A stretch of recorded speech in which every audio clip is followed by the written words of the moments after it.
तो आज हम चेक करने वाले हैं कि वॉशिंग मशीन में आने वाले इनलेट वाल्व को किस तरीके से चेक करेंगे। तो ये हमारे पास ये इनलेट वाल्व है, आप देख सकते हैं कि ये हमारा डीसी इनलेट वाल्व है और ये एसी इनलेट वाल्व है। ठीक है, वैसे तो इनलेट वाल्व पे आपका लिखा हुआ मिलेगा कि यहाँ पे आप देख सकते हैं 220 240 वोल्ट 50 और 60 हर्ट्ज की फ्रीक्वेंसी। और अगर आप डीसी देखते हैं तो डीसी में भी आपको लिखा हुआ मिलेगा, यहाँ पर आप देखेंगे कि 12 वोल्टेज डीसी है ना, तो ये लिखा हुआ मिलेगा।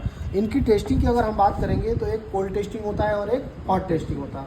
कोल्ड टेस्टिंग में मल्टीमीटर को आप वीप रेंज पे सेलेक्ट करके यहाँ से चेक करते हैं और चेक करने के बाद यहाँ से आप पहले मल्टीमीटर को भी चेक करेंगे कि हमारे मल्टीमीटर में कंटिन्यूटी आ रही है कि नहीं आ रही है। तो यहाँ से आप देखिएगा हम डीसी इनलेट वाल्व को चेक कर रहे हैं और डीसी इनलेट वाल्व को जब चेक करेंगे तो दोनों टर्मिनल पे यहाँ पे आपको बीप के साथ साथ वैल्यू नज़र यहाँ पे आना चाहिए, है ना।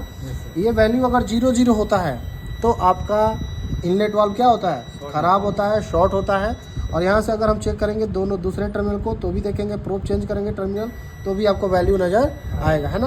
अब इसमें क्या होता है, कॉइल होता है, क्या होता है, कॉइल की अगर टेस्टिंग करना है तो कॉइल की टेस्टिंग हम किससे कर सकते हैं, LCR मीटर के द्वारा, है ना। LCR मीटर हमारे पास है ही, हम यहाँ से चेक करते हैं, LCR मीटर को ऑन करते हैं और ऑन करने के बाद इसमें कॉइल की वैल्यू देखते हैं कि कितनी है। तो यहाँ से आप देखेंगे हम लगाएंगे, एक टर्मिनल को लगा दिया और ये दूसरे टर्मिनल को लगा दिया।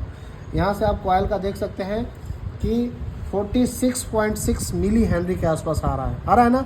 और यही चीज़ अगर हम कॉइल की रीडिंग प्रेशर सेंसर में करते हैं तो कितना आता है, 3.4 3.2 मिली हेनरी आता है। तो इसमें देखिए कॉइल की वेंडिंग क्या है, 46 यानी 46 मिली हेनरी के आसपास आ रहा है समझ में। तो ये इतना है। अगर हम इसी में एसी इनलेट वाल्व की टेस्टिंग करें तो ये हमारा एसी इनलेट वाल्व है यहाँ पे। और अगर इसकी टेस्टिंग हम डीप रेंज पे करेंगे तो डीप रेंज पे इसकी वैल्यू नहीं आती है। ठीक है, क्यों नहीं आती है, क्योंकि इसकी रीडिंग ज़्यादा होती है। तो यहाँ पे आप देखेंगे कि हम इसको डायोड रेंज पे सेलेक्ट करेंगे, जैसे डायोड रेंज पे करेंगे यहाँ पे इसकी रीडिंग आ गई है, यानी कितना आ रहा है 2.1 2100 करके ऐसे कुछ आ रहा है। अगर हम दूसरे को चेक करेंगे तो यहाँ पे भी वैल्यू यहाँ पे देखने ज़्यादा देखने को मिल रहा है ना।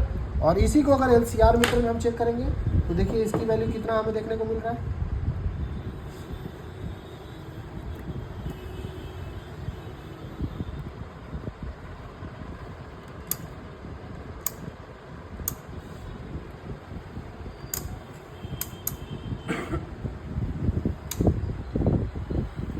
ये देखिए 5.9 यानी हेनरी, यानी 6 हेनरी के आसपास आ रहा है।